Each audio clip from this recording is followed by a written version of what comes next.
Good evening. As MPs return to Westminster after the Easter break, the Brexit deadlock, though, continues. But for a change, it's not just our EU exit dominating the debate. So up for discussion tonight. West Country protesters from Swindon to Cornwall block London's Waterloo Bridge all over climate change. But are our MPs listening? A Bristol teenager tells Alex Beresford why he still carries a knife as campaigners warn of a knife crime crisis. And it's local election time next Thursday in places like the Forest of Dean, North Somerset and Torbay.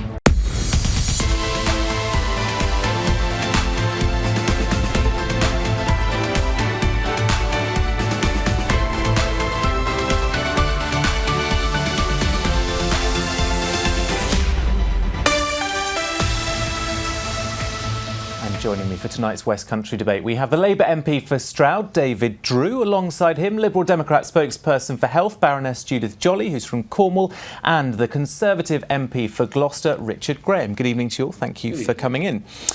Well, we start tonight as West Country protesters have been among thousands of people campaigning against climate change in the capital.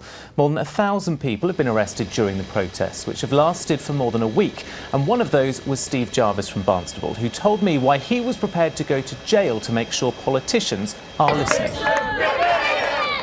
I'm retired. I don't care. A criminal record is worth it to make this point? Yes. I've known about climate change for 45 years. I learnt about it as a student at university in Canada, and I've seen for 45 years how this issue has been swept under the carpet, denied by the oil industry and the lobbying people from agribusiness, forestry, you name it. At long last, people are starting to believe that actually, yeah, we do have a problem here. Marchers have not achieved anything. Writing to your MP has not achieved anything. It's been ignored. Richard Graham, let's start to you. Are you ignoring people like Steve Jarvis there? Well, great for Steve, because he believes passionately in the whole cause of climate change and what we should be doing about it. And of course, this government has been doing a huge amount. It's astonishing, really, that the amount of renewable energy in our electricity has gone from 6% to 37% since 2010. And that we made the fastest progress on reducing carbon emissions in the G20. So lots of things have been done, but I think what Steve is saying and what the protesters are saying is you've got to do a lot more. And that's a wake-up call for us all, challenging us as to how we can move faster. And do you think your government is listening to that challenge and will it move faster? Passionately listening, as Michael Gove demonstrated with Greta Thunberg the other day. So definitely listening and trying to move forward as fast as we can. But I think we're all very conscious that we do have to move faster. Judith Jolly, what would you say to that? Do you think the government's response has been good enough? Because there have been promises. There have been promises, but you talk about 2010. In the 5 years between 2010 and 2015, we had a Lib Dem who was Secretary of State with responsibility for climate change, and an awful lot of the changes that have happened that you're claiming are conservative. Claiming as a country, actually, rather more than a party.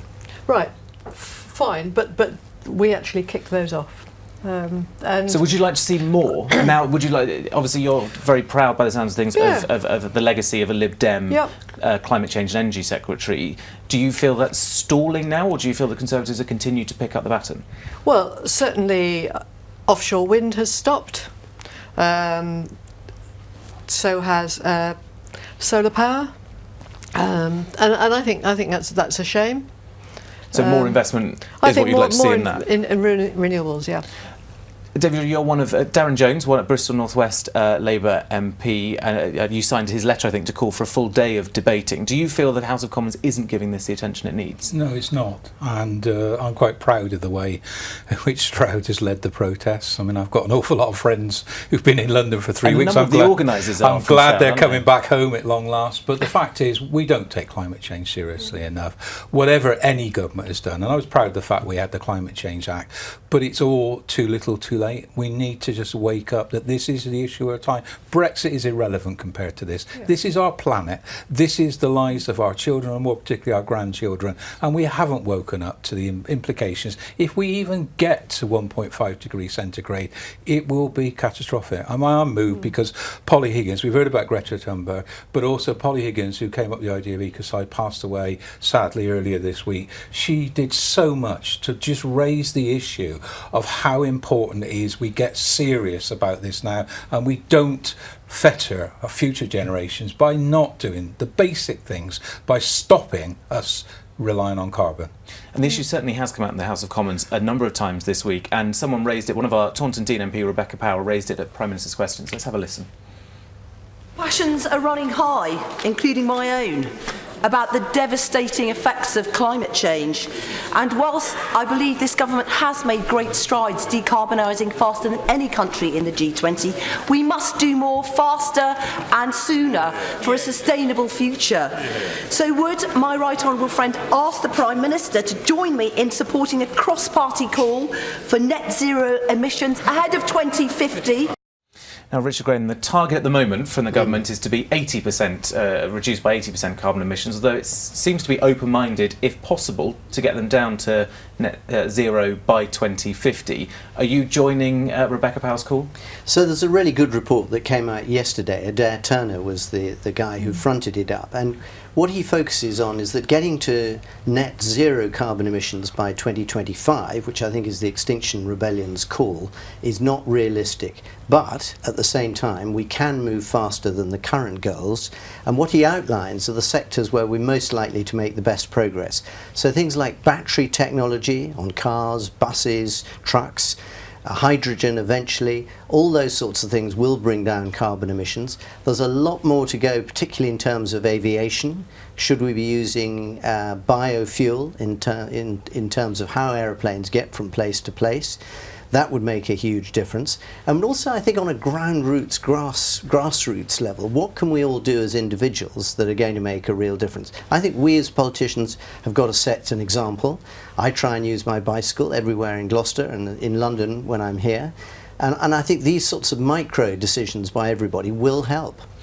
Judith, I was on Waterloo Bridge for a number of days last week covering the protests and elsewhere around London, and the reason we picked Waterloo is so many groups in the West Country were told to be on that particular bridge, a number from Cornwall. Is that the right way to go about getting your voices heard? It put a huge strain on policing.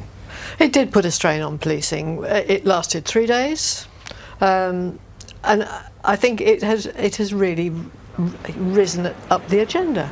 People understand it more. I mean, they might be hugely irritated if they wanted to get across Waterloo Bridge, but I do think we have been polite for a long time, and I think occasionally just getting a bit stroppy and getting loud doesn't do any harm at all. Would you agree with that, David? Yeah, I mean, look, Stroud's got a very radical history. People don't actually understand that. It does come back to both the Chartists, and dare I say that was not radical enough, so we broke a lot of machines in Stroud. I'm not advocating we go out and do that at the moment, but the fact is, it has got people's attention on climate change. Parliament has been obsessed with Brexit, and it has shut out not just, dare I say, climate change, but all manner of domestic agenda issues that we have to address. And it's about time we realise that climate change is the overwhelming threat to all of us, and we've got to do more about it. So I welcome the fact that Rebecca Powell has called for us to bring forward the Environment Bill. I hope it does come forward. We're not doing anything at the moment. Let's bring the bill forward. It needs to be a lot more radical than the government intends it to be, but I think we can do that, and we can actually listen. The great thing is, you know, it's not just Greta's a 16-year-old. The people I'm influenced by are the school children I meet, and they get climate change because it's their world. They can see it's going to be dramatically worse unless we really do something now. And one of the other issues that you say, as you say, climate change is one that doesn't get the attention at the moment because of Brexit. Another one is knife crime, which we'll turn to now, because knife crime has hit its highest level since records began in England, according to new figures out today. ITV West Country's Alex Beresford lost his cousin to knife crime just 6 weeks ago, and he spent the last few weeks travelling across the country looking into the reasons why people carry knives and searching for a solution. He started that journey in Bristol, and during a visit to a boxing club which works with teenagers who are vulnerable vulnerable to joining gangs and getting involved in crime. He spoke to one 16-year-old called Mo, that's not his real name, who says despite all of the warnings, he still carries a knife. Sometimes I just carry a knife, it's like, I know it's like a stupid situation, oh, you're gonna get caught by police and everything, but sometimes you just gotta risk what you have to risk, you just don't want to die, So you carry a knife on a daily basis? How regular do you leave your house with one? I don't carry it properly, daily, you got people who carry daily, because obviously they're scared. You got some of them are in gangs. Mo is vulnerable. I don't think he wants to carry that knife. Just through speaking to him, he doesn't want to be that person, but he's doing it out of fear or doing it because he thinks that he has to. I don't think that he genuinely wants to carry that knife. And that's why we need to capture him now. We need to captivate his imagination and instill in him that he can turn right instead of going left. Listening to Mo there, David Drew, one of the words that really struck out to me was scared. What do you feel the solution is for youngsters who feel the only way to be safe is to carry a knife? I think we just need to go back to basics. I think so many of our young people feel disconnected and they feel that they've been forgotten. And yes, it's almost a matter of, if you like, feeling strong to be carrying a knife, but it is also about that just sheer fear that other people are carrying knives, and it's a form of protection.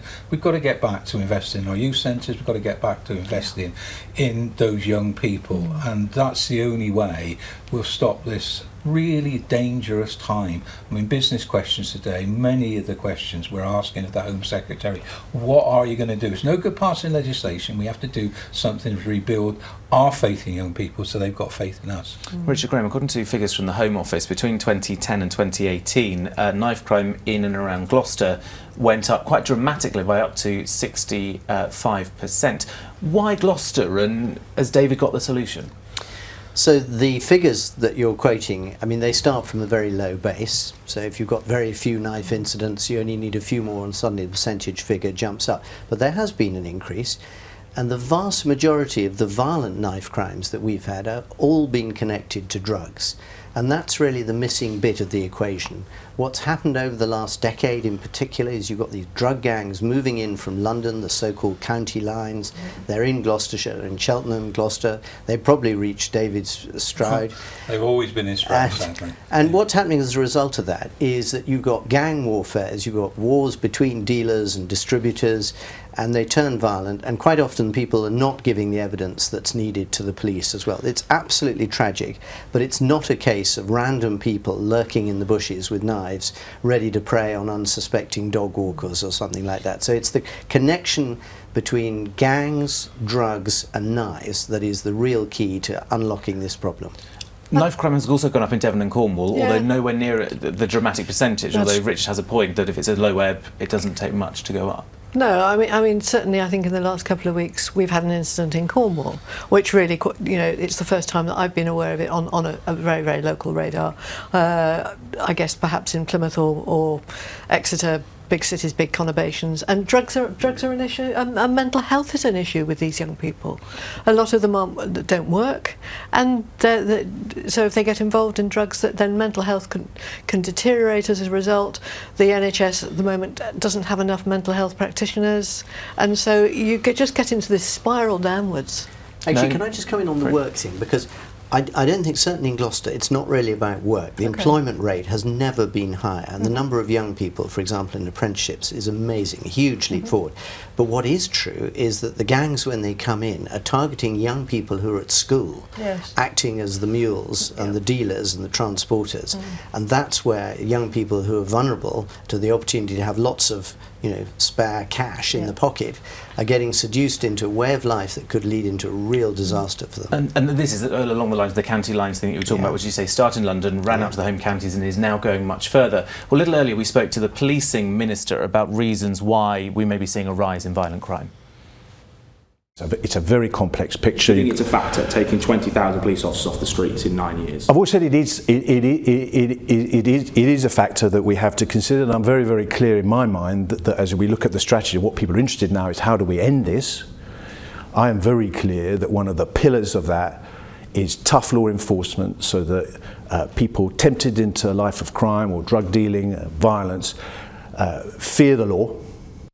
Richard Graham, we have seen a reduction in the number of police officers across the country. It was brought up there, and are you happy with your party's record in seeing the fact that we have seen a reduction in police numbers and an increase in violent crime and knife crime, for example? Well, I think the easy thing to do is to say, look, crime has gone up, police numbers have gone down, therefore there's a very strong connection. But if you talk to, for example, people who run community groups in places like Matson, poor areas in Gloucester, they will tell you that what they really benefit from is a PCSO who knows that community unbelievably well, can tell you where the people who take drugs and deal drugs, exactly where they live in that community. So really good grassroots intelligence, and that's what you need. It's why we've got people on the streets in our city centre now who are not police officers. They don't feature on the stats of numbers of people, but they're funded through the Business Improvement District, and they are gathering the intelligence on the streets, which is what the police need in order to crack down on these gangs. It's not just about the numbers of bobbies walking around on the street. You need to have more intelligent policing than that. Okay, now, if you missed the full programme, Knife, Crime and Me, Alex Beresford's documentary, you can catch it on ITV Hub. Just search for the Tonight programme.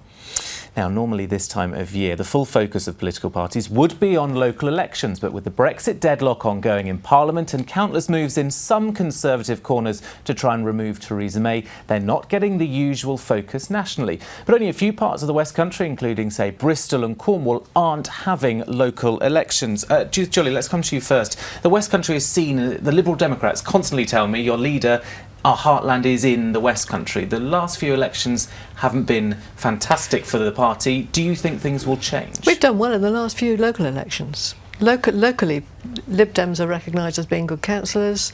We, until recently, were leading Cornwall Council. We did a deal with the independents and we swapped halfway through term, which is a bit unusual. But and again, we've got a history of councils being led in Torbay and Devon, and people don't forget.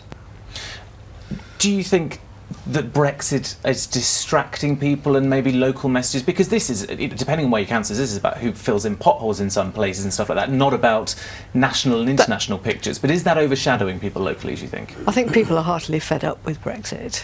And I'm sure the three of us might agree with that. But you spoke earlier about knocking on doors, and that's the way to engage. And if somebody has been a councillor or wants to be a councillor on a patch, the only way they're going to do it and get it with credibility is knocking on doors and just chatting to people and saying, look, what are the issues? Potholes is a really big one, and it's important for people. Last year, David Drew, the local elections for Labour weren't as good as many had hoped or expected. Do you think this could be a better year?